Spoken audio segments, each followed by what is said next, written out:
Kun sagalee bilisummaa Oromootiin.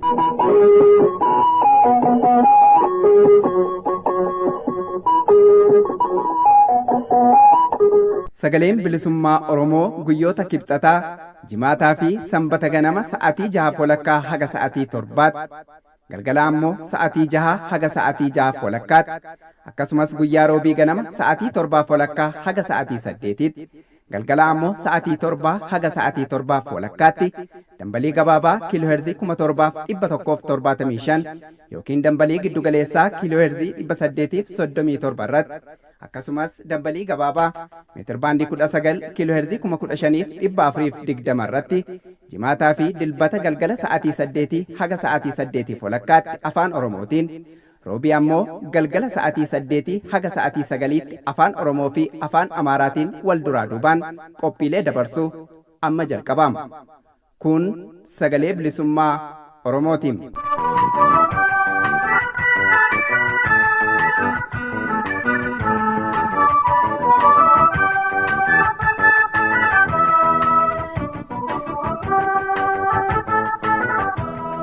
Akkam jirtu dhaggeeffattootaaf hordoftoota keenya, nageenyi keenya kabajaaf ulfinaa bakka jirtan maratti sinaa dhaqqabu.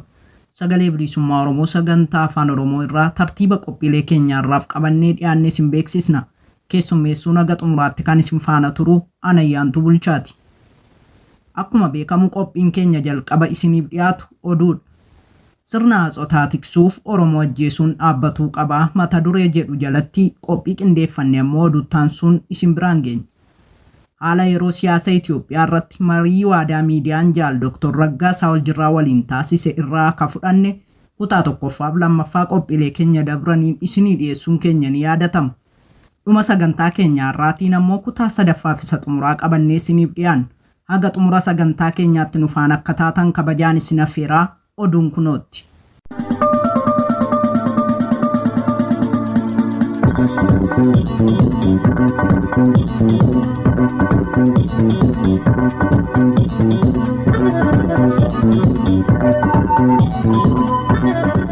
Irra deebuudhaan ashamaa akkam jirtu dhaggeeffattoota keenya kabajamoo fi jaalatamoo sagalee bilisummaa Oromoo sagantaa afaan Oromoo irraa oduu qabannee dhiyaannerraa oduu har'aa akkasiin dhageessu an Waaqonoleeti.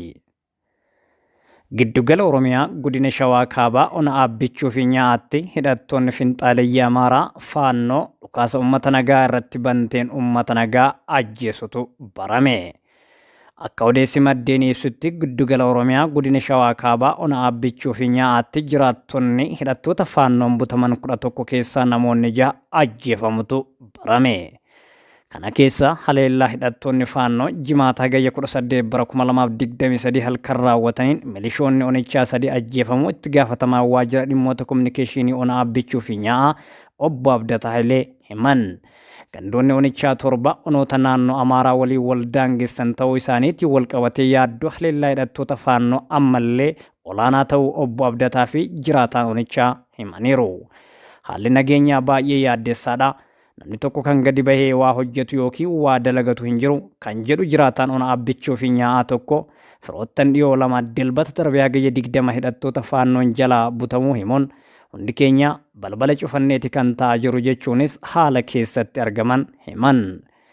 Gama biraatiin itti gaafatamaa waajjira dhimmoota kominikeeshinii onichaa obbo Abdataa Hayilee haalli hidhattoota faannoo guyyaadhaa gara guyyaatti dabalaa jira. Gara Siyaadaa Barrii fi Waayyuudhaa hanga Dabra Birhaanitti kallattii hundaanuu marsaniiti kan sochii taasisaa jiran jedhaniiru. Baha Oromiyaa magaalaa Hararii fi naannootti waraana bilisummaa Oromoo waliin hidhata qabduun manguddoota biyyaa fi hayyoota amantaa hedduu manneen hidhaatti guuraa jirti biltsiginnaan jechuun maddeen gabaasan. Akka kanaan hagayya 17 bara 2023tti waraana bilisummaa Oromoo waliin hidhata qabdan jechuun namoonni hedduun magaalaa Harar mana hidhaa Mabraa jedhamutti hidhaman.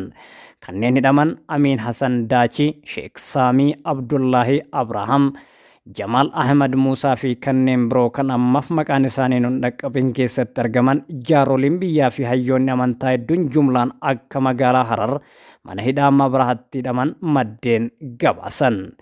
Itti dabaluun maddeen sagalee bilisummaa Oromoo akka ibsanitti namoota akka malee doorsifamaa jiran keessaa obbo Kadiir Usmaan Yuusuf jiraataa ona dirree xiyyaara halkan sa'aatii 7tti itti seenuun moobaayila qarshii 40,000 irraa saamuun inni jalaa dheessee bahe. Magaalaa Hararii fi naannootti basaastonni mindaadhaan mootummaan qacaree uummata nagaa basaasuun saamsisaa, reebsisaa fi doorsaa jiran kan jedhan maddeen yeroo ammaa uummanni wal keessa deemuun jireenya isaaniitu geggeeffachuun akkaan ulfaataa itti ta'eera jedhu. Akka jiraattonni sagalee bilisummaa Oromoof dabaluun himanitti kanneen bilisiginnaan mindaan qacaruun uummatatti bobbaasan basaastonni magaalaa Hararii fi naannoo sana kanneen akka Ariif Muhammad Abdullaahi, Abdulqaadir Adam Abraham, Milishaa Hussein jedhamuu fi Usmaan Durrii kanneen jedhamanidha. Caasaa qaama nageenyaa fakkeeffamuun gaachana sirnaa jedhamuun murna PP'n kanneen ijaaraman milishaan gandaa nagaa eegsisuuf nutti bobba'an mootummaa xixiqqoo nutti ta'uun olii bultii nu dhoowwan jechuun uummanni komataara.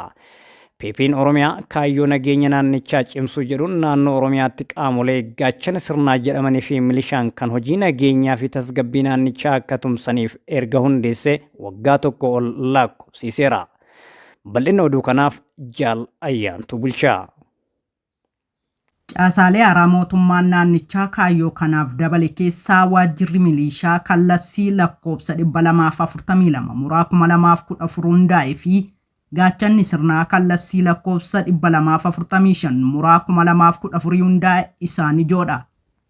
Wixineen labsii gaachana sirnaa naannoo Oromiyaa murteessuuf ba'e labsii lakkoofsa 245 muraa 2014 ta'ee akka hojiirra ooluuf bitootessa 22 bara 2022 caffee Oromiyaatiin ragga'uun isaa ni yaadatama.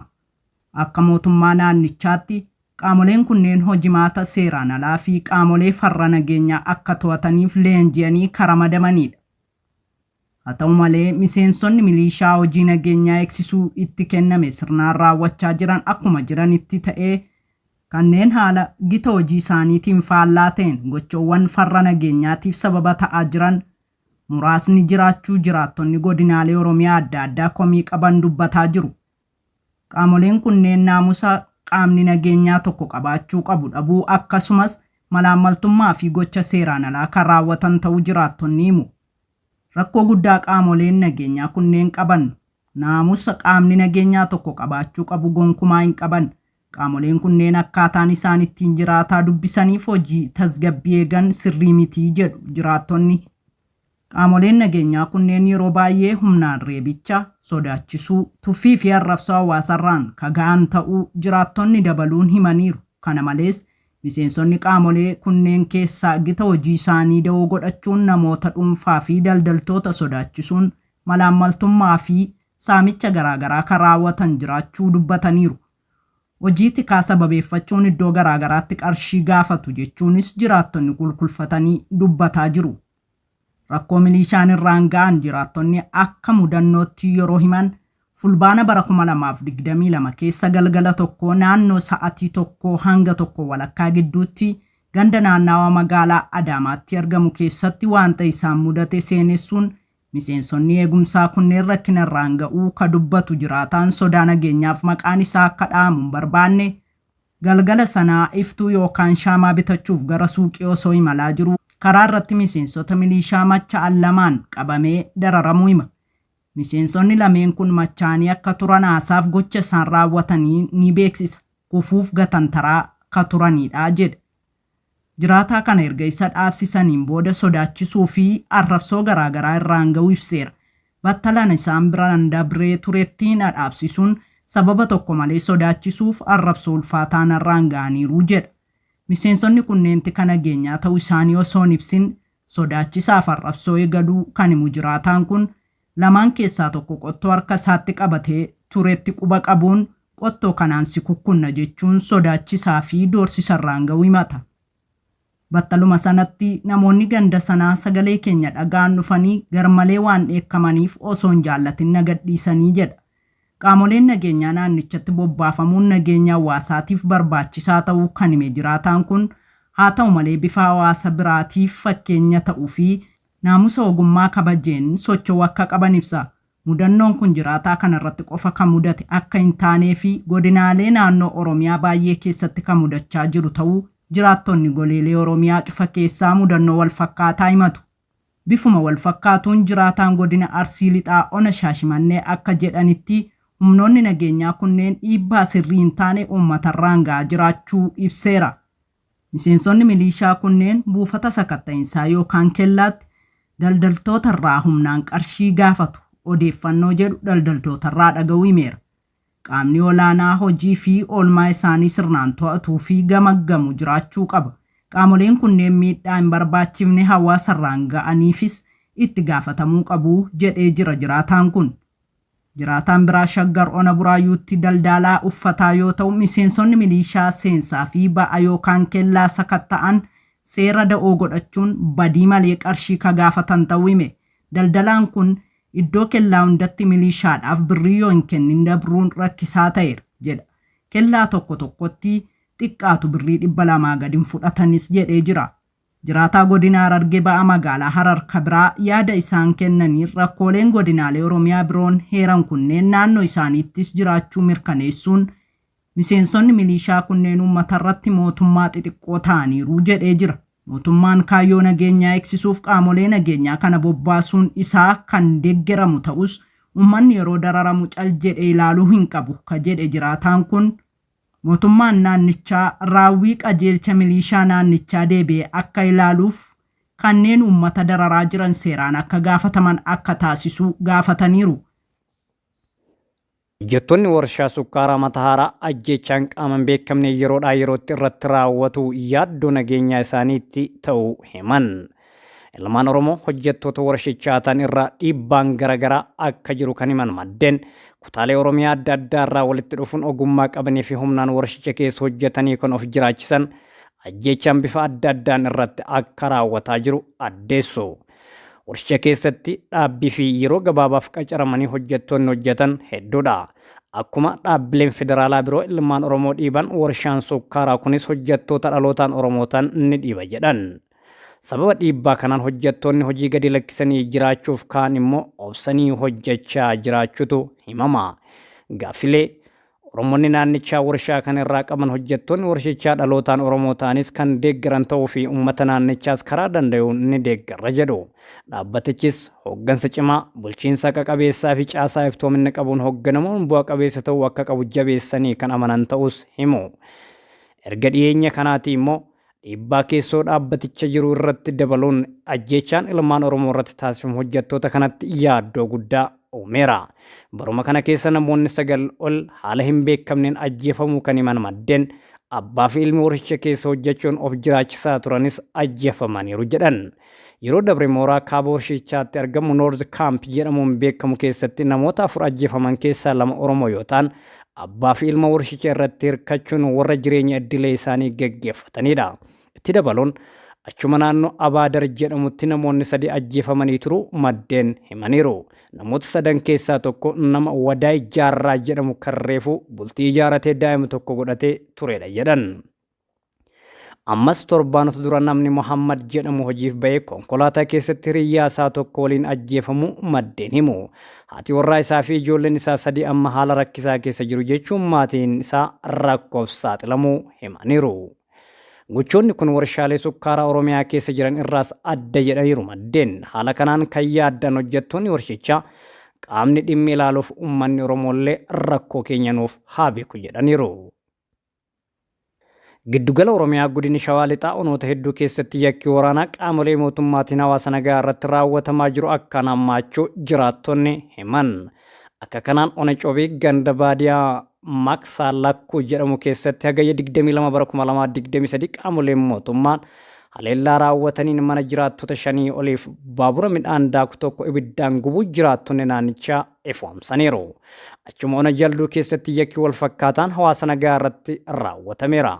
Ji'a kana keessa onoota godina Shawaa Lixaa fi Shawaa Kibba Lixaa keessatti argaman hedduu keessatti mootummaan qabata sakatta'iinsa waraana bilisummaa Oromoo jedhuun bobbaa waraanaa guddaa adeemsisaa tureen uummata irraan gaagama qaamaa fi lubbuu hedduu akka dhaqqabsiise maddeen ibsaniiru. Uummanni Oromoo Onoota kanneen akka Amboo, Jalduu, Coobii, Gindabarat, Meettaa Walqixxee fi Walisoo keessa jiraatan tibbana rakkoo ulfaataa keessummeessaa jirra jedhu. Addattuu torbaanota lamaan darban qaamoleen nageenyaa mootummaa miseensota poolisii federaalaa fi raayyaa ittisa biyyaa ta'anii qabata sakatta'insa waraana bilisummaa Oromoo jedhuun bobbaa lola isaan adeemsisaa jiran hawaasa nagaa miidhaa jiraachuutu himama. Qaamoleen mootummaa maqaa nagaa buusuu jedhuun bobbaafaman qabata bakka waraanni bilisummaa Oromoo jiru nutti himuu diddan jedhuun namoota nagaa ajjeesaa fi miidhaa adda addaa irraan gahaa jiru jedhu. Hawaasni hedduun sababa kanaan qe'ee fi qabeenyaa isaa dhiisee baqachuuf dirqameera jedha maddi oduu kanaa.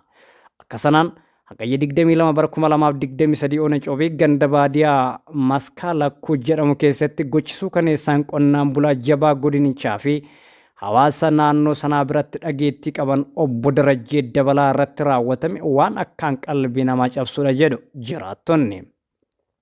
Manni obbo Darajjee qe'een guutuun boombii qaamolee mootummaa irra buusaniin barbadeeffamuu kan himan maddeen manneen ollaa mana isaanii irra jiran dabalatee qe'ee 5 ol ibiddaan barbadeeffamutu himame. Kana malees manni baaburaa guddaan qabeenya dhuunfaa ta'e tokko fanjii qaamolee mootummaa keessa kaaniin tuullaa midhaan nyaataa hedduu waliin barbadeeffamuu maddi keenya kun himee jira. Yeroo ammaa kana namoonni manni isaanii jalaa gubate lakkoofsaan 28 ol kan ta'an dirree irratti kufanii jiraachuu isaanii jiraataan gandichaa tokko ibsee jira. Guyyaadhuma sana gandicha keessatti qaamoleen mootummaa barataa yuunivarsiitii irraa galee qe'ee maatii isaa jiru illee ajjeesuu maddi kun himeera. Bifuma wal fakkaatuun godina Shawaa Lixaa ona Jalduu ganda Boonitti jedhamu keessattis qaamoleen mootummaa qabata opereeshinii waraana bilisummaa Oromoo qulqulleessu jedhu bobbaafaman qonnaan bultoota nagaa irratti yakka ajjeechaa fi jumlaa raawwachaa jiraachuu maddeen keenya himaniiru. Magaalaa Boonitti keessatti namoonni nagaa rasaasa qaamolee mootummaan dhukaasaniin ajjeefamuun alatti dargaggoonni hedduun manarraa butamuun fudhatamanii bakka buuteen isaanii dhabamsiifamaa jira jedhu maddeen. Guyyaa dheengaddaa dargaggoota Shoomaa Katamaa, Tulluu fi Alamuu Bojaa Girmaa jedhaman bakka hojii isaaniitii humnoota mootummaatiin kan fudhataman yoo ta'an hanga yoonaatti bakka buuteen isaanii akka hin baramin dubbatu maatiin. Yakka waraanaa bakka buutee dhabamsiisuu fi ajjeechaan akkasumas hidhaan jumlaa onoota godina Shawaa Lixaa fi Shawaa Kibba Lixaa hedduu keessatti adeemsifamaa jiru kun maatii hedduu faffacaasaa jiraachuu himaniiru. Egaan dhaggeeffattoota keenya kabajamoo fi jaallatamoo sagalee bilisummaa Oromoo sagantaa afaan Oromoo irraa oduu nadhaaf qabannee dhiyaanne kanaan gammaa ture qophiilee keenya afaan waliin turtii gaarii.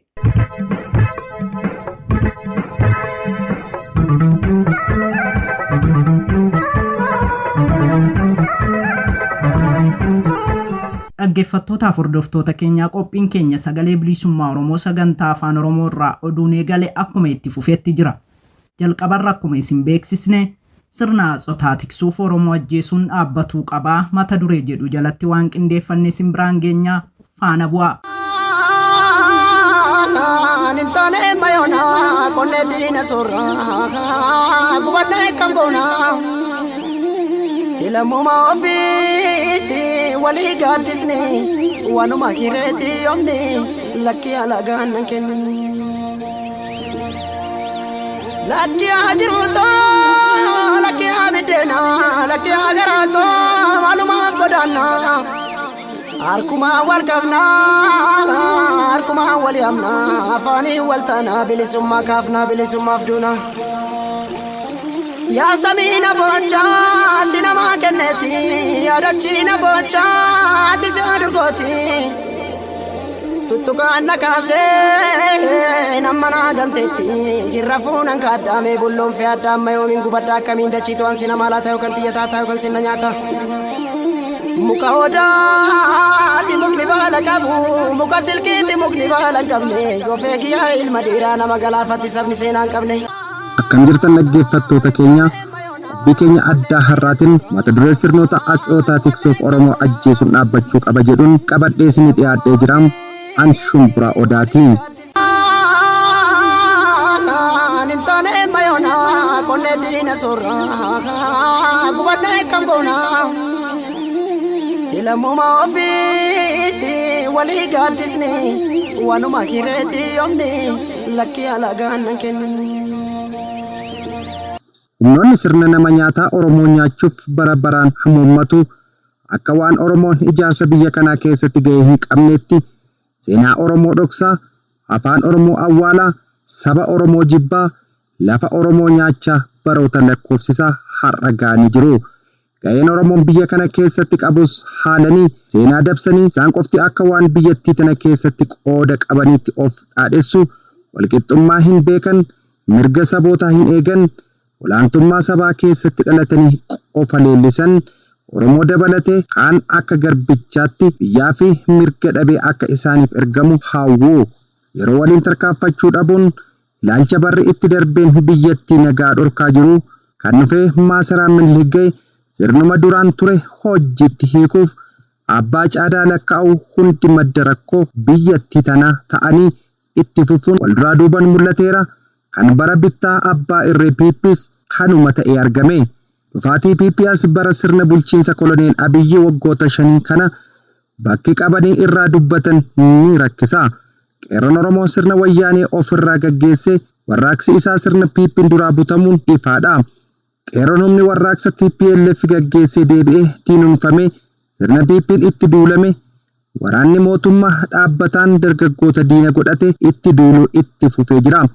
Oromoo fi Oromiyaa nagaa dhabanii guyyuu dhiigaa jiran daangaan Oromiyaa kan yeroo kamii caalatti cabee jira.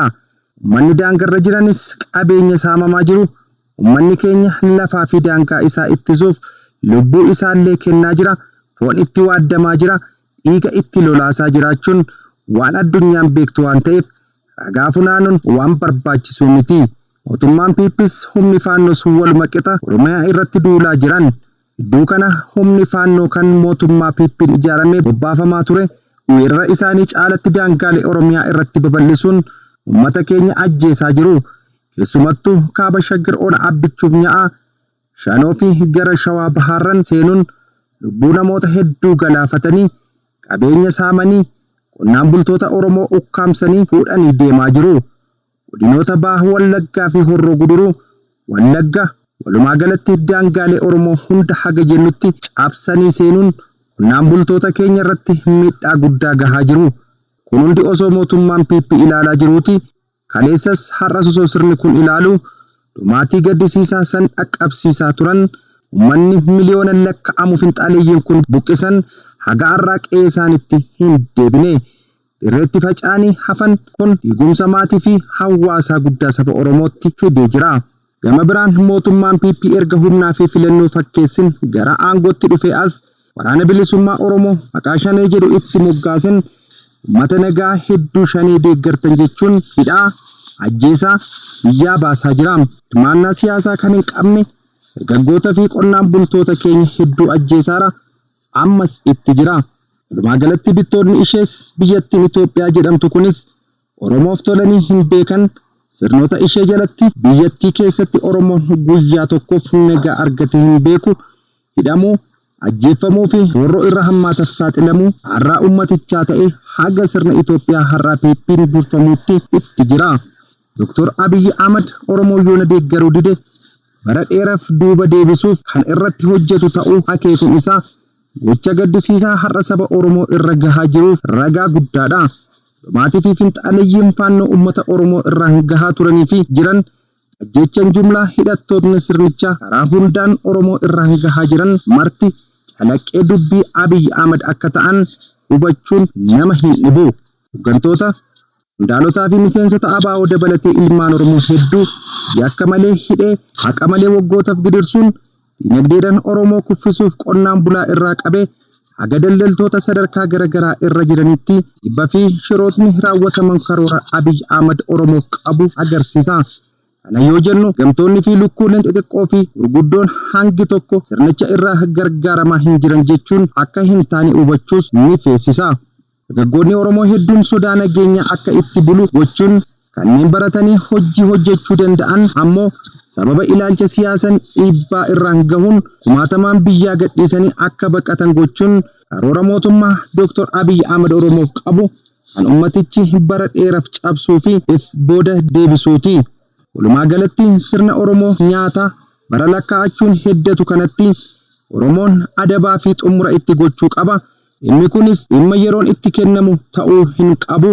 har'a wayyaa fi boru wayyaan mootummaan Dr. Abiy Ahmad dhiiga ilmaan Oromoo hedduu dhangalaase lubbuu hedduu galaafate Oromoo akka sabaatti miidhe kanaaf yeroon itti kennuun hin barbaachisu kan jedhamuu fi yan kabajamtoota dhaggeeffattoota fi daawwattoota keenya qophiin keenya adda har'aaf qabannee dhiyaanne asirratti raawwanneetii jirra.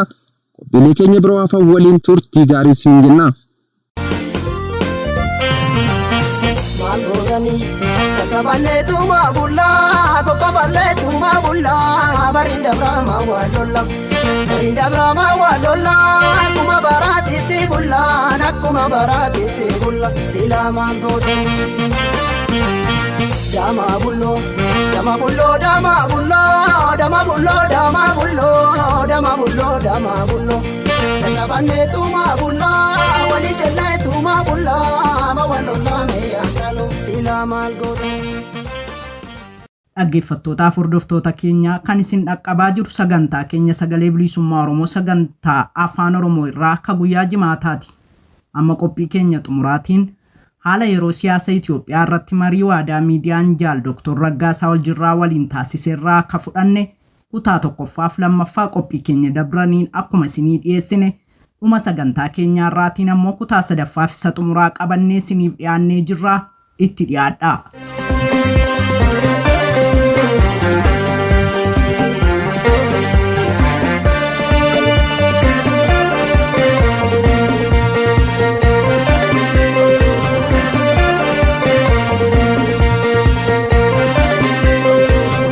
Dr. Raggaasaa sirriitti bareechitee keesseetta wantoota ati kaaste keessaati keessumaatti dhimma waan inni wajjin wal qabatee olaantummaa warra Abisiiniyaa jira jedhee ni kaa'ee ture.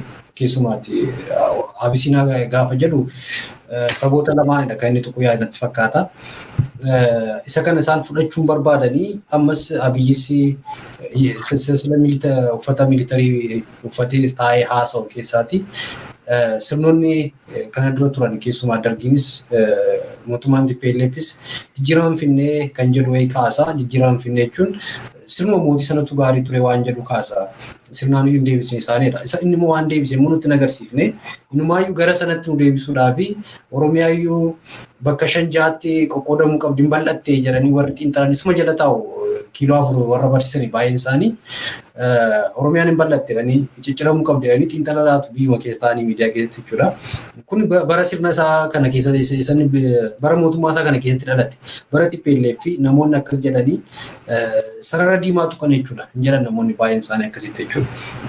Bara mootummaa isaa kana agarreechuu barbaadeni lammata immoo sabaaf sablammoonni dhiiga isaanii wantoonni isaan argatan hundasaa diilalleesse akka waan isaanii jijjiirama arganneera. Amma tokko waan ittiin shaakalan qabu garuu bakki ga'umsa keenyaa immoo eessaa isa jedhutu garaagarummaa qaba ture jechuudha. Oromoon bakka ga'uu barbaadu qaba.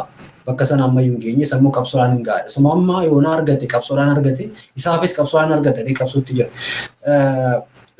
Kaani sila wantoota baay'ee kakaafteetta keessumaatti deeggartoonni mootummaa kanaa mootummaa kana wajjin dhaabannee finxaaleeyyii lollaa jedhu sobu finxaaleeyyii kana isaanumatu wajjin hojjechaa ture. Maqaa jaawwisaa jedhanii faannoo irraa immoo faannoon kun biyyattii sana keessa seenaa wayii qaba. Akka tuqamu barbaadanii Daani'eel Kibratti maqaa biraatti baasee faannoon kun akka hin tuqamne gochuu barbaade jechuudha. Sakaan bifa garaagaraatiin maqaa baasaa turanii faannoon kun garuu shoor keessaa idil addunyaa qaama ta'uu danda'u qabudha. Maaliif morma kutaa tureera waan ta'eef jechuudha. Har'as akkasuma namoota waraana keessaa illee booji'ee qaama saalaa isaanii yeroo inni muru argaa jirra jechuudha. Kanaaf warri kun deeggartoonni kun bara bilisummaa Oromoo hoogganni isaa Eertiraa tures maal isin ilmaan abbaa gadaa miti afaan tokko haasoftu qaamni sadaffaa maaliif barbaachise galaa kan jechaa ture. Miidiyaa garaagaraatiin sabaa himaalee garaagaraatiin kan olola oofaa ture adda bilisummaa Oromootti saayidha. Waraanni bilisummaa Oromoos eenyutti qabsaa eenyutti dhukaasa kana booda gali kan jechaa ture isaan wareeduun isaanii jechuudha. Har'a sanarraallee waan baratan natti hin fakkaatu. Kanaaf isa kana bifa kanaan ilaalla. Dhumarratti garuu falli impaayera kana maal ta'uu danda'a kan jedhu tu ilaalame maaliifidha. Amma xiinxalli kun baay'ee barbaachisaa yaaduu jalqabe maaliifi tokkoffaa jibba isaan labsaa jiran kun baay'ee hamaadha. Oromoo akka sabaatti arrabsu saban qaroomne nutu surreeffachiisuu kophee gochi akka inni keewwatu goone nutu qaroomsiseedhanii dubbatu. Karaa biraatiin immoo yoo dhufne akkuma silaatiyyuu kaastetta sirna nuti bocneen bultaa olaantummaa keenya jalatti jedhanii kaasu jibbisaan labsan miidiyaa immoo naareeshinii miidiyaa kan immoo sirnaan to'atanii bara dheeraa irratti shaakalanii waan ta'eef jechuudha. Karaa biraatiin saba Tigraayis bifuma sanaanidha xiqqeessaa deemu. Kanaaf falliin paayira kanaa maal ta'uu danda'a? Tariitii jarri kun waan qabachuu dhabanii siviil waarii kaayisuu barbaadu biyya sana keessatti. Jeequmsa barbaadanii heera mootummaa kanaan barbaadan silumayyuu heera mootummaa kana kukkunnee ganna jedhu walqixxummaatti namananii maayidhaaf kaayyoon isaanii tariitii kaayyoo isaanii sana bakkaan gahuu yoo baatan immoo jeequmsa uumuu barbaadu. Kana keessa gaa uummanni Oromoo jeequmsa keessa jiraachuu hin barbaadu. Fala keewwachuu danda'u qaba waan ta'eef carraan impaayera sana egereen ishee maal ta'uu danda'a? Oromoon maal gochuu qabaa seedu irraatu naa kaaste gaariidha. Garuu isa dura viidiyoo tokkoon sitti agarsiisa.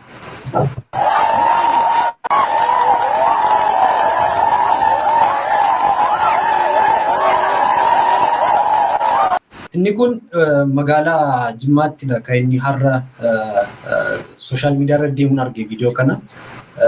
Dabalootaa fi milishoonni mootummaa bilisiginnaa kan isaan uummata irratti dirree irratti dhukaasanii uummata baay'ee ajjeesan har'a argine jechuudha.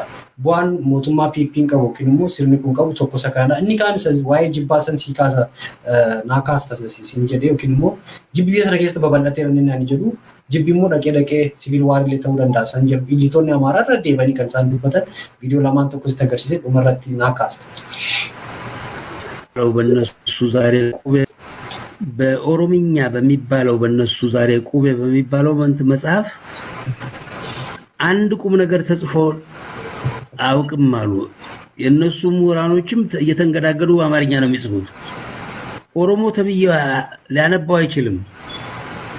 የሚፈጀው ገጽ ብቻ አይደለም የድንቁርናቸው ገደብ የሌለው እና ከነኚህ ጋራ የኢትዮጵያ ሕዝብ ሊቆርጥለት ይገባል ባይነኝ እኔ ሙንሰን ከመባል ያዳነ ጀግና አማራ ነው። ሙሶሎኒ አቢሲኒያ በሚለው መጽሐፍ ላይ 25000 አርበኞች ነበሩ ይላል። ከ25000 አርበኞች 23500ዎቹ አማሮች ነበሩ። ፋኖ ሌሎቹ እንደውም ቅደም ተከተሉ ሲዳማና ኦሮሞ ነው የሚለው 1500 ነው ሌላ የነበረው። በ1900 ምን ምትበላ ምን ምትወፍር 33 ጃንሆይ ወደ ኢትዮጵያ በሚመለሱበት ጊዜ 44-45 ሺህ ጦር ነበረው። በላይ ዘለቀ ብቻው አስረት ከይናን ስተገርሱ ወርባ የተቆፋ ዶንቆሮዳ ጀርኩኒ ቁቢያ ፋኖሮሙ ቁቢና ፋኖሮሙ ጋር ዲጋኑ ፈጀንዴ ረስ ለካሰ ከስማት ካዲብስ ሞሮሙ እቲያ ደተማ በረበራ እንጅራቱ ከይሳ ተቋይ ቁቢያ ፋኖሮሙ ዲጋን አርገሜ ሳንቱ ከናላት ሚዲ ገሩ ፔጂ ባይ ፉዳታ ከሲዳ ዶንቆሮዳ ጀርሪሌ ማሉ ጀዲ ዱበታ ከራብራቲን Uummanni Itoophiyaa jara kanarraa kutuu fi qabaadha. Oromootu jara kanarraa kutachuudha qabamu isaantu kutata. Maaltu nutti hafe isaan wajjin jiraachuun isaantu kadhata isaantu kunuun sinodosii illee dhiiga keenyatti cita Oromiyaa yoo dhabne kan jedhu isaanii malee Oromoo miti. Oromoon kutachuudhaaf maal gochuu qabaasa jedhu san akkatti naa ilaaltu barbaadini. Maaliif jibbi isaan labsan salphaa miti jechuudha. Inni kaan waa'ee balaa zallaqee kaasee biyya sana keessa seenaa amma biyya sana keessatti injifannoo hunda xaxatanii ufuma isaanii fudhatu. Numatu godhu waa'ee nama kanaas gaafa qaanu hiddisaa Oromoodha jedhama garuu naannoo waraana 2012 akkasii qabaadhanii jirutti walumaa galatti kan itti agarsiisu barbaade jibbisaan gaggeessaa jiran kun dhaqee hawaasa hariiroo hawaasaa kutuu ciccuu danda'a. Hariiroon hawaasaa immoo gaafa kutuu illiitirra darbee hawaasni walitti gaafa wanni jedhu lola hin taane keessa seenuu danda'a waan ta'eef akka falaatti Oromoo maal gochuu danda'u qaba. Empaayireetiin ogereenshin maal ta'uu danda'a seenu gara xumuraarra godhanne deemi tuufi dooktar. Galatoomii waan lama dhamee kan waan namicha kanarraan jalqaba Oromoo maal gochuu qaba impaayir kun fuuldurri ishee maal fakkaatan ni jedhu yaada gabaabaa kennuu nan danda'a garuu waan jecha tokko lamaan samaraayizidii ta'u miti. Isa namicha Dabruu Nagaash jedhamu kanarraadhaan jalqabaa. Beektaa seenaa keessatti seenaa yeroo dhiyoo keessatti Hutuuf Tutsiin Ruwaandaa keessatti yeroo ji'a lamaa keessatti gara namni miliyoona tokko kan dhume propagaandaa jibbaa akkasiitiin reediyoo xaabiyaa tokko reediyoo Koole Miilins kan jedhamutu yeroo ji'a tokko caalaan hojjete reediyoon sun baatii tokko keessatti garuu Gruupii isa tokko akka cockroachii akka bararootti representii godheetu halkanii guyyaa jibba wal fakkaataa kana wanni godhee namni walitti yaa'ee wal fixe. Hidhataa duwwaa miti, qawwee duwwaa miti, namni maacidiif qottoodhaan kanaan wal fixe namni. Bestiality akkasiidha uumee jechuudha. Dangerous waan namichi kun godhu. Seenaa gara waggaa 70-80tti duubatti deemne seenaan ofii keenya dhiyeenyaan beeknu seenaa naazii Jarmanii. Concentration campiin Auschwitsitti, Krakautti, Weimaritti bakka adda addaatti Awurooppaa keessatti uumame Yihudoota miliyoona 6 ol yeroo waggaa 4 keessatti fixe takkumatti hin dhalanne propagaandaatu ture. Namni Joseph Goebbels jedhamu ministeera propagaandaa Adolf Hitler ture.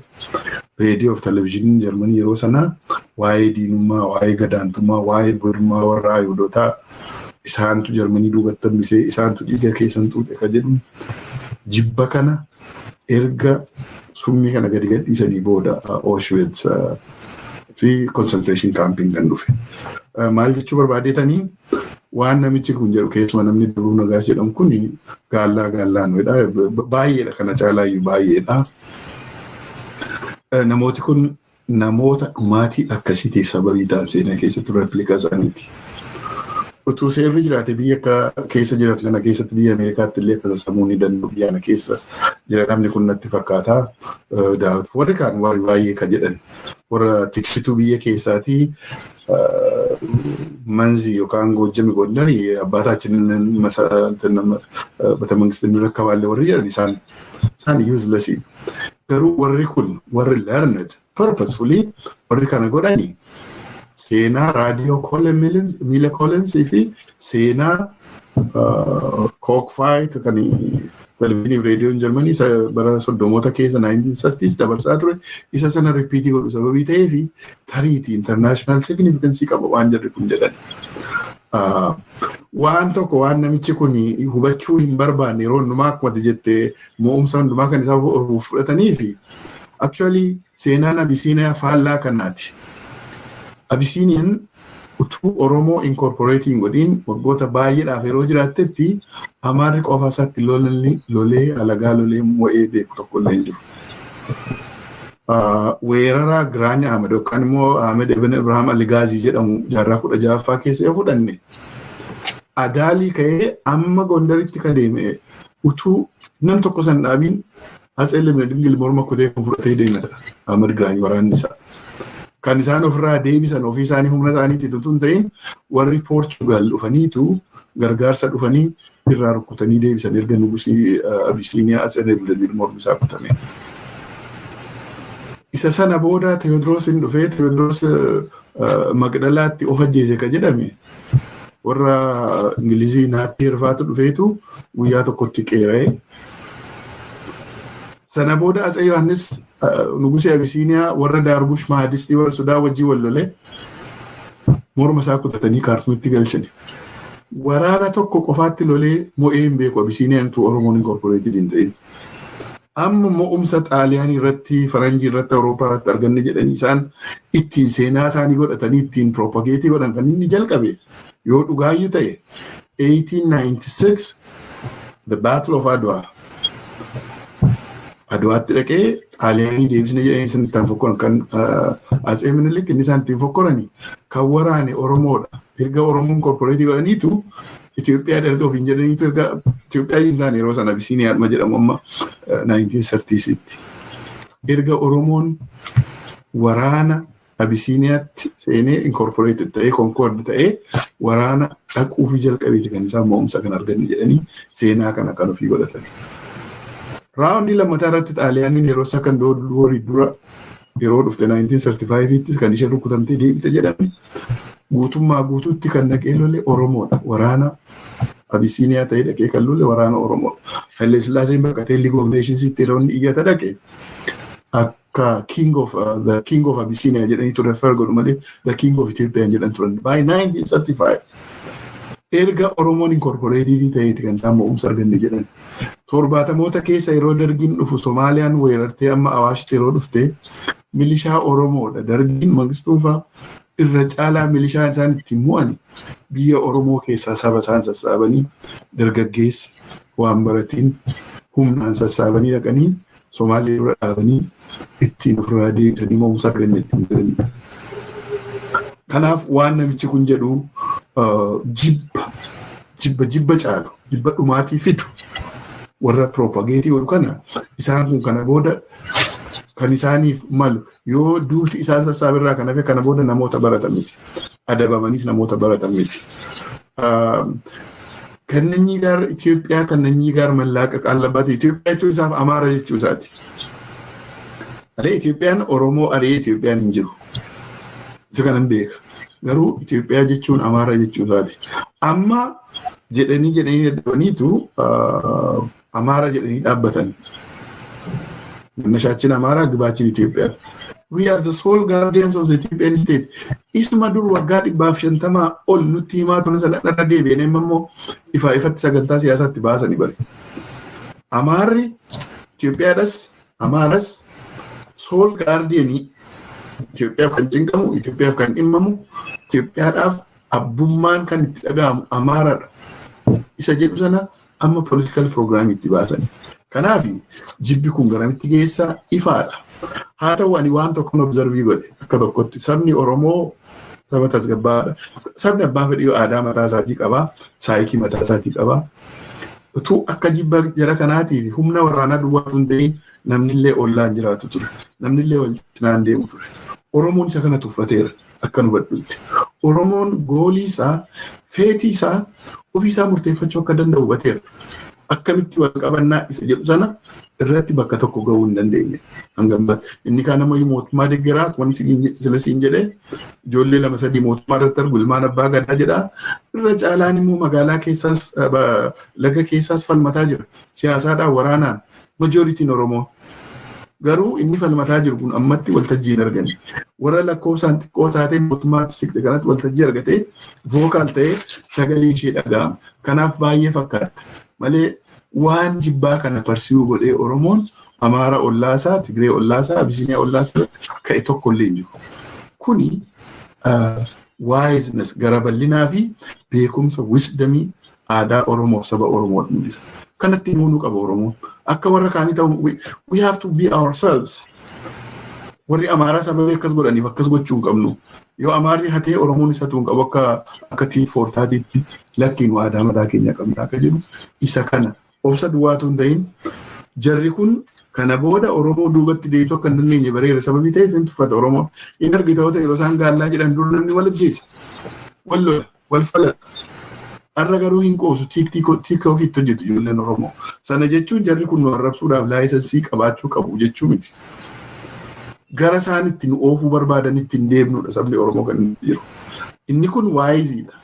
Kana immoo hambisuu kan dandeenyu nama ollaa keenya Amaaraa ta'e nama naannoo keenya oolu loluudhaan, rukkutuudhaan, waraanuudhaan tun ta'e qabsoo keenya akka Oromootti itti fufuudhaan kan nuti keessaa bahuu dandeenyu.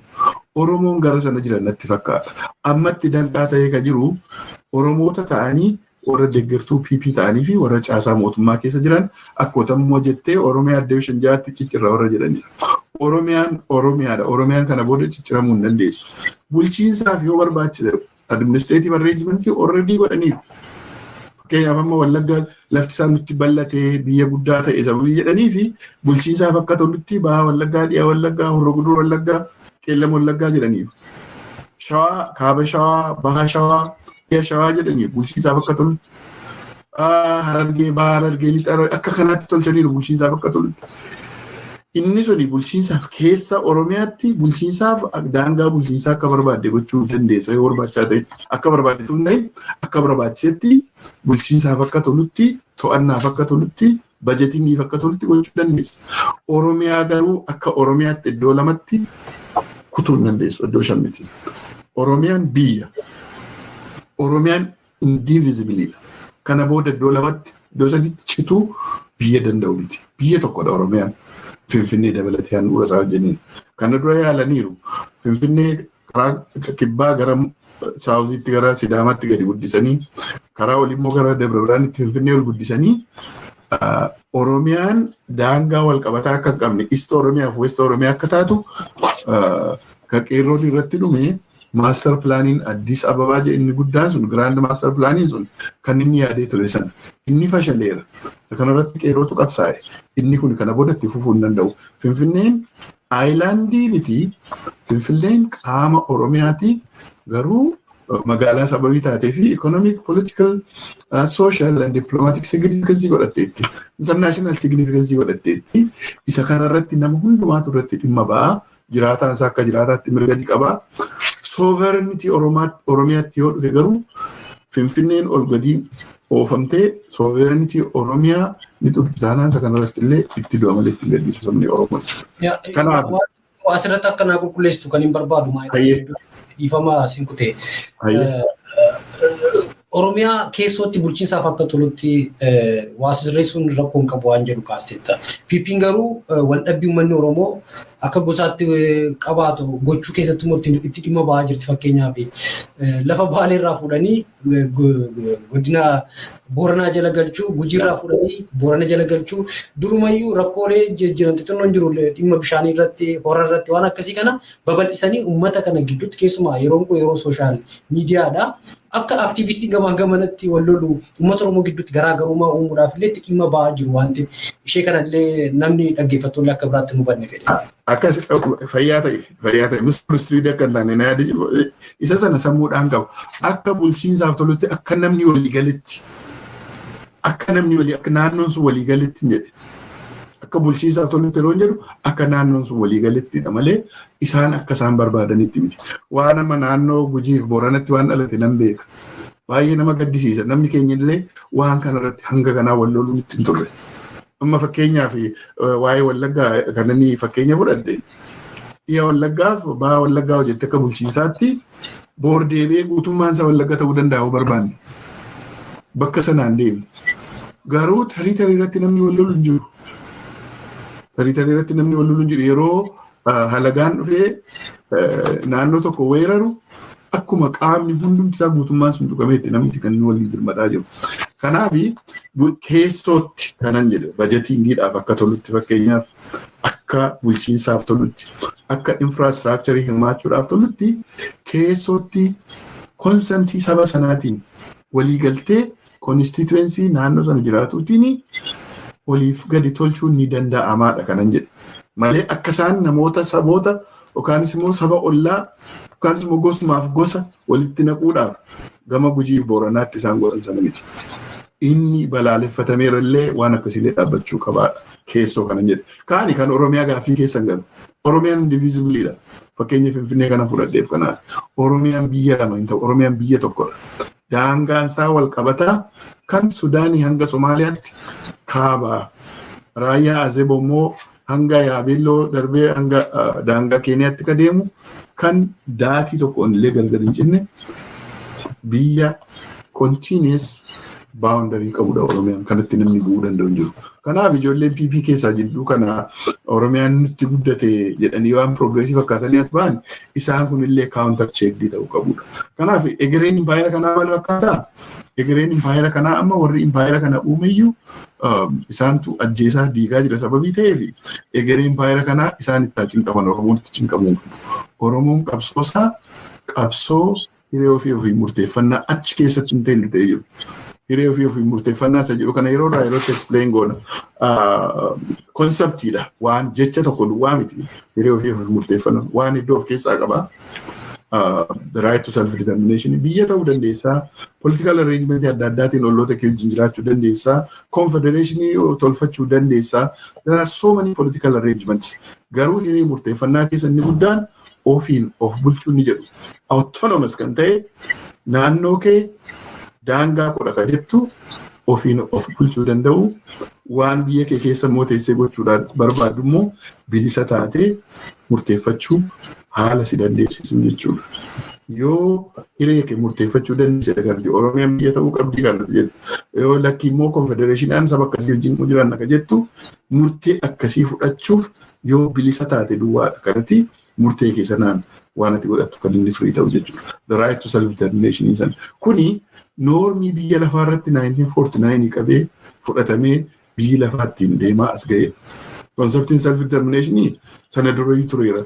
Warra akka Woodrow Wilson fa'aa, warra akka Vladimir Lenin fa'aa lola addunyaa jalqabaa tokkoffaa durayyuu yaada kana kaasanii kontekstii adda addaatiin hubatamaa ture. 60moota keessa immoo kanaan biyyoota Afrikaa baay'een decolonized ta'aniiru. Humnooti mootummoota cunqursoo irraa bilisa bahuudhaaf lolan immoo United Nations'tti dhiyaatanii Security Council'tti kanneen dhimmi isaanii adda ta'e jira. Baluu bilisa baheera kan jedhu rekordiillee hin qabaanne garii isaanii achumaan badan fakkeenyaaf akka warri poolisaa West Sahara kan jedhaman naannoo Mooritaaniyaa fi Morokoo gidduutti warri lolataa turan dhimmi isaanii yeroo tokko adda ta'e ture United Nations biratti garuu biyya ta'uu hin dandeenye. Haa ta'u frameworkiin self determination normii biyyi lafaa ittiin jiraataas ga'e gara fuulduraatti ittiin jiraatu. Individually self determination sirra waan barbaaddu gochuu jechuudha. Har'a the modern age medicine keessatti gaaffii moraalii ta'etu moral issue ta'etu malee the right to death is the right to self determination. Dhukkubsattee yoo hin fayyuu hin dandeessu ta'e kana booda hin fayyitu hakimiirus hin jedhee assisted death du'uun barbaadaa kan ittiin duudhaa kenni jechuu dandeessa hakima. Garuu seera hin taane biyya baay'eetti maaliif this is a moral issue. Seeraan legislative ta'ee namni yoo si gaafate dhukkubsataan tokko peeshantiin tokko du'uun barbaada yoo sin jedhe hakima qoricha kana kenniif kan jedhu seerri hin baane biyya lafaarratti. Garuu muuvimentiin jira. Jarmanii keessatti iddoo tokko tokkotti practice ta'eera jechuun dhagaa gadi fageenyaan hin beeku. The right to self determination bilisa taatee waan barbaaddu utuu namni tokko dhiibbaa sirratti hin godhin tolfatu jechuudha. Sabni Oromoo akka biyyaatti akka dhuunfaatti duwwaatu hin ta'in akka biyyaatti waan hiree isaa murteeffannaa kanarratti gara tokkotti miidhagfachuu qaba. Isa kanaaf immoo pilaatfoormii lafa jira. Yeroorraa yerootti yaada sirrii ta'uusaa yeroorraa yerootti of mirkaneessaas ga'e yaada adda bilisummaa Oromoodha. Addi bilisummaa Oromoo yeroo darbe waggaa 50ffaasaa yeroo kabajatu yaadni ittiin gaafa ittiin ka'eef yaadi inni irratti jiru haraadhumata. Inumayyuu caalaatti itti bahaa dhufe dhugummaansaa. Kanaaf warra bilisummaa Oromoo murtee bu'uureessa yeroo sanatti ramaan guddoota garii isaanii warri lubbuun jiranii kan lubbuun hin jiran immoo hedduudha. Dargaggoota turan yeroo isaaniitti bara Waallallii Mokonnon fa'aa warra ture. Namoota akka Obbo Ibsaa Guutamaa fa'i warri beekaman amantii bara Waallallii fa'aa keessaa Itoophiyaa maannoo jedhee warri waltajjiitti dhiyaatee bifa litreeshariidhaan griivansii sana kan himaa ture. Kanaaf warri yeroo sana adda bilisummaa Oromoo uumani waan sila jenne sana maarkeezimiin yeroo inni heeyidee isaa turetti yeroo maarkeezimiin akka furmaata waan hundumaadhaaf prescribed ta'utti lakkii kilaas istiraagiliidhaan ni furama jedha maarkeezimiin.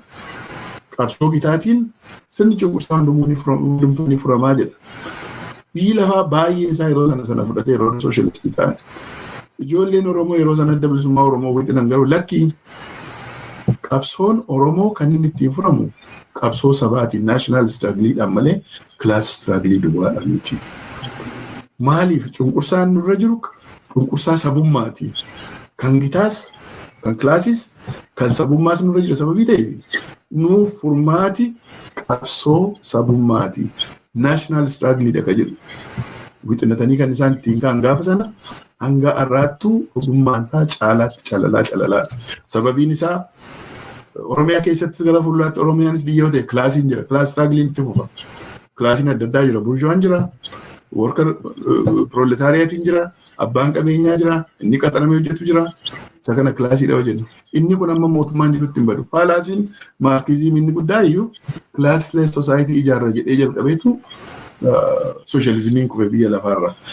Qaroon ilmaan Oromoo kana hubatanii gaafa adda bilisummaa Oromoo dhaaban tenatiin isaan ittiin ka'an. Pirinsipilii isaan ittiin ka'anii dhibdeen Oromoo dhibdee cunqursaa sabaati. Naashinaal opereeshinii sababii ta'e naashinaal istiraagiliidhaan hiika argataadha. Har'a iddoo kanarra dhaabbannee waggaa 50 booda jechi yeroo sanaaf wixiniin yeroo sanaa yeroo kam caalaayyuu dhugaadha har'as taanaan. Kanaaf sabni Oromoo daandii kanatti deebi'uudha qaba. Sabni Oromoo lola keessa jira. Mootummaan finxaaleeyyiin karaa adda addaatiin lolaa jiru saba Oromoo. Oromiyaa keessatti waggaa 5 guutuu mootummaan PP lola walirraa hin cinne Oromiyaa irratti godhaa jira.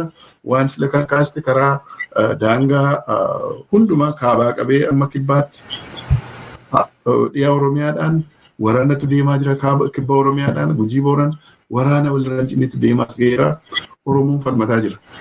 Kanaaf teenatii addi bilisummaa Oromoo waggaa 50 wixinee irra jiru kana yeroo kam caalaa yoo dhugaa sababii ta'eef karaa kanatti deebi'uu danda'uudha qabu. Lola siyaasaa geggeessaa jira Oromoon. Lola qawwee geggeeffataa jira Oromoon. Lola dippiloomaasii geggeeffataa jira Oromoon. Daandii kam keessatti? Daandii addi bilisummaa Oromoo gaafa sana wixinee keessatti. Inni kun dhugoomee jennaan Oromoon furmaata argata. Oromoon furmaata argannaan Impaayerri kun furmaata argata. Yookaan baduudhaan furmaata argata. Yookaan immoo biyya ta'ee biyya sabaaf sablammooti bilisa ta'an walitti dhufanii yuuniyeenii tokko uummatan ta'ee tasgabbiin jiraachuu danda'a. Kanaaf furmaati inni guddaan biyya Oromoof saba Oromoo tasgabbeessuudha. Mootummaan PP fi ijoollee nama carraa kanaan Abiyyi jalatti nama hiriirsuudhaaf immoo itti dhamaani jalqaba saba Oromoo wajjin araaramuu danda'uudha qabu. Adda bilisummaa Oromoo wajjin araaramuu danda'uudha qabu. Waraana bilisummaa Oromoo wajjin araaramuu danda'uudha qabu. Hidhamtoota siyaasaa Oromoo hiikuudha qabu. Hidhamtoota siyaasaa keessumaa hogganoota adda bilisummaa Oromoo hiikuudha qabu. Halagaan illee Human Rights Watch namoo 7 dura xalayaanni barreessee fi naareetiivii ni dhiis baay'ee waan nama ajaa'ibu. Nuti illee akka kanaatti artikuleet goonii himachuu hin dandeenyetti biyya lafaatti ibse. Sana keessa sobni tokko hin jiru. Abiyyi waraqata sana dubbisee achi keessaati soba tokko baasuu hin danda'u. Garuu wal sodaataniitu hogganoota adda bilisummaa Oromoo hidhanii jiru.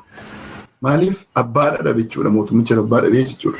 Abiyyi ofiisaa dhaqee hiikuu hin dandeenye. Leebii kanarra gaani kana ni beeku. Abiyyi hiikuu hin dandeenye, Shimallis hiikuu hin dandeenye. Maaliif mootummaa 3-4 jira isaanis wal qollofanii jiru. Waan irratti wal eeggatan qabu. Kanaaf ijoollee Oromoon araaramaa jenna. Mootummaan kun mootummaa Oromoo miti ofuma akka finxaalii namaaraatti nu arrabsanii fi Oromootu nu lolaa jiran. Inni isaan jedhan kun naareetiivii kana hin dhugoomsinaaf. Kana kanan jechuu barbaadu. Baay'ee galatoomi sila viidiyoo wayiisitti mul'iseen ture gidduutti kutee dhimma biraa irratti maal dhuma irratti asitti agarsiiseen ture amma sa'aatiin illee deemeera. Maal jedha ammatiyyuu kaasteetti dubbii kana maal jedha viidiyoo sana irratti nuti yaada sodaannu akka sirnoota durii maal jedha garuu yaada sodaate immoo qondaaltota hooggantoota adda bilisummaa Oromoo maneedhaa galcheera. Qawween qabani yaaduma qabu iskiriptoo qabu harkaa yookiin waraqata qabu malee qawwee harkaan qabanii magaalaa jiru garuu fuudhee immoo yaada waan sodaate qofa maneedhaa galcheera jechuudha. Isuma jechuu barbaade inni kaani waa'ee kilaas tiraagilii akkasumas qabsoo gitaa kana maaloo kana kakaaste baay'ee gaariidha. Amma namoonni kaleessa Dooktar Tasfaayee Dabasaayee natti fakkaata hoogganaan Ihaappaa. Isaaf shufeera warra tureedha warra har'allee jechuudha. Kaleessa Ihaappaan cunqursaan sabaan jiru amana ture. Warri kaleessa namicha kanaa fi shufeerii taaksii fa'aa turantu basaasota warra turan kan akka Dooktar Biraanuu Naggaa fa'aa kan akka amma Andaargaachoo Tsiggee fa'aa kuni har'a sanatti jiru yaaduma sana qabu jechuudha. Itoophiyaa tokkotti leellisu cunqursaan sabaa Itoophiyaa keessa hin jiru warra amanedha. Yaada isaanii illee jijjiirranne. Isaantu immoo deebi'ee warra kana wajjin akkamitti immoo jiraannaa nuun jedhanu jechuudha. Warra hin qaroomne nuun jechuu barbaadu. Nuyyuu dandeenyee jiraanne irra jechuu barbaadeen bifa gaariidhaan kaastaa isa kaanii viidiyoo tokko sitti agarsiisan ture. Jimma keessatti milishaan uummata fixaa jiru. Kan duras milishaan manatti dhaqanii dargaggeessa jechuudha. Amma ajjechaa walabaa ajjechaa mirga ajjechaa waan fakkaata. Kaadireen bilisiginnaa mirguma ajjechaa hundi isaanii akka bara dargii tokko jaraallee hanga jaran alaatti kan ga'u hidhataa jalqabee mirga nama ajjeesuu qaba turedhama. Warri kunis waan akka isa argatan fakkaatu manatti dhaqanii ijoollee dargaggeessaa doorsisuu yeroo darbee viidiyoo tokko irratti waa hojjechaan ture ani dabarsaan ture jilbeenfadhu kaalsii baasii qabattoo baasedhanii jaarsota gurguddoo qaanessu walgahii keessatti jechuudha. Kaadiroon warri qabalee keessaa jechuudha. Inni kunis jimmuma keessadha viidiyoon sunis. Inni kunis inni har'aa wanni jedhu kunis jimmuma keessadha. Baay'inaan Oromiyaa keessaa amma kan jimmaa kana viidiyoodhaan arganne malee Oromiyaan guutuu keessa jechuun danda'ama sadarkaa kanatu jira jechuudha. Uummanni Oromoo sadarkaa kanarra jira. Asirratti waan amma kaaste kan biyya Oromiyaa keessatti kan deemaa jiru adda bilisummaa Oromoo guyyaa kaleessaa ibsa bal'aa baaseera waan dhiya shawaatti kaaba shawaatti ta'aa jiru. miidhaqanii dabalatee naannoo cobii dabalatee naannoo kana nan beekanii maaliif maatiin hin qabaa. Karaa sana immoo karaa baay'ee isaa karaa calliyaa karaa geedoo waan tokko tokkoon ta'e hameetu hin ta'ini fact maqaa namootaa nama du'e nama hidhame nama reebame maqaa fi bakkaan tokko tokkoon tarreessee lafa kaa'eera. Waraanni Oromiyaa keessatti deemaa jiru yeroo kaabatti waraana geggeessaa turan kan Oromiyaa kun inuma eclipse ta'a in haguugama. Amma Finxaaliyyaa Amaaraa lollaa jira jedhaniitu kana Oromiyaa kana haguugu. Inni kun on purpose. Oromoon kana dhaggeeffachuu qaba. Waan kaleessaaf dheengadda West Shawaatti Amboo qabee godinoota sana guutummaa isaatti ta'aa ture. Hanga Salaalee hanga Kuyyuutti kata'aa jiru. Isa kana dhaqaatii gaafadhaa Oromoo sana gaafachuu danda'uudha qaba. Isa sanan irra wanni gochuu barbaade maaliif waraanni Oromiyaa keessaa dhokateera hin dhoksu. Kajimmaa amma viidiyoodhaan argattee iyyuu malee bakka inni ittiin ta'in hin jiru. Kamiseetti, Wallootti, Gujiitti, Booranatti. Amma dhiyeenya kana immoo for some reason naannoo Central Oromiyaa keessumaa dhiya Shawaa kana fi kaaba Shawaa kana barbadeessuu irratti waan akka addaatti irratti xiyyeeffatan fakkaata. Maatii tokko keessatti nama 6 yeroo sana ajjeesan maqaan tarreeffameera. Ibsa sana of duraan qabu malee. Kun sobadhaa haa jedhan ijoolleen PP. Keessumaa ijoolleen dhaloota naannoo sanaa. Shimallis Abdiisaa mataasaa dhaqee ibsa adda bilisummaa Oromoo sana dubbisee sobadhaa jedhee gabbayee nutti himu. Mandara beeku qe'ee beeku sana dhaqee hin taane kun adda bilisummaa Oromoo hin sobeeyaa jedhu. Yoo kana jechuudhaa baate garuu beekaa kan ajjeesisaa jiru isadha jechuudha. It's a madness. Mootummaan akkas yeroo gadi bu'u, akkas yeroo loo ta'u, mootummaan kashlabbootaan yeroo akkas dhuunfatamu, sosaayitiin tokko haadhata moral decadenceetu dhalata. Namni moraal isaa tokkofa. Sooshalii dhakkufa. Na Oromiyaa keessatti Itoophiyaa keessatti amma kan dhalatee jiru moral decadenceedha. Waan amma jette maanguddoo nuti bara keenya eejii kootti illee abbaa koo ta'uu haadhiisu abbaa fedhaa ta'u maanguddoo argee jennaan ol jedhee ni ilaalu. Har'a garuu kophee baasii wayyaa baasii jedhanii ijoollee milishaa ijoollee gandaatu PP irraa yoo laanchiin bitameef yoo waa bitameef warri adeemee nama salphisu kan kanadha. Kanaaf reflectionii decadensii mootummaati. Yeroo mootummaan tokko gaddeebi'aa deemu, yeroo mootummaan tokko trendiin isaa gara duriyyummaatti gaddeebi'u, sosaayitiitu mooraalii kufa. There is a moral decadence in Ethiopia. There is a moral decadence in Oromia. The reason is simply because of the moral decadence of the government. Mootummaatu mootummaa mooraalii hin qabne, mootummaa safuu dhabe, seera namaas, seera waaqaas mootummaa cabse gartuu akkasiitu mootummaa qabateera. Kanaaf akkas ta'a kun faaktiidha. Kun opinioniitu hin ta'ini, kun empirically proven kan ta'edha. Gara seera dhablummaatti yeroo mootummaan tokko deemu moral decadenceetu dhalata.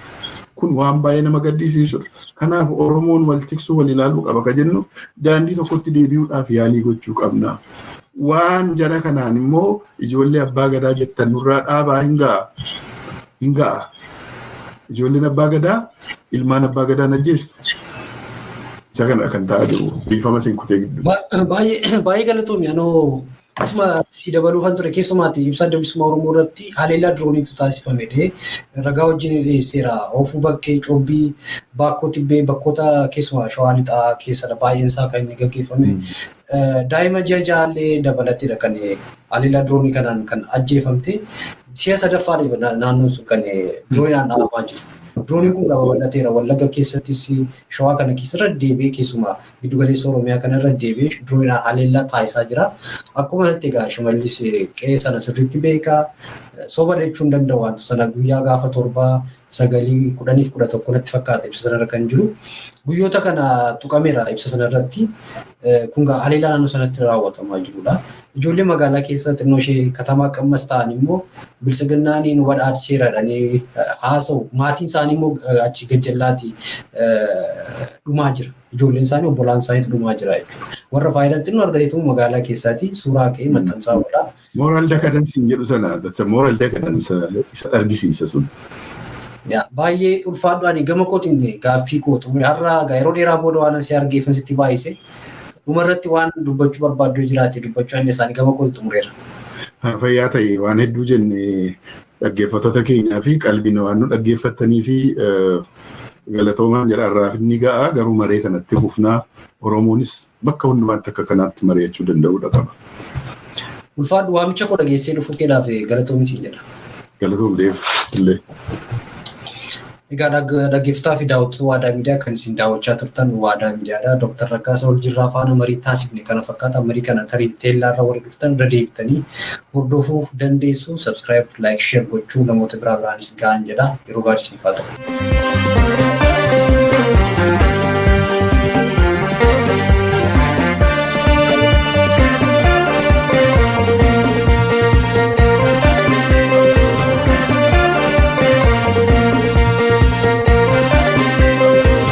Egaan dhaggeeffattootaaf hordoftoota keenya kabajamu sagalee bilisummaa Oromoo sagantaa afaan Oromoo irraa qophiin keenya guyyaa har'aaf qindeeffanne kana gaammaati. Jalqabbii sagantaa keenyaa irraa haga xumuraatti turtii nu faana taasistaniif galanni keessan bilisummaa ta'u jechaa sagantaa keenya wiixata dhufuutii naga walitti deebinutti nagaaf fayyaa keessanuuf jiraadhaa. Injifannoo uummata Oromoof.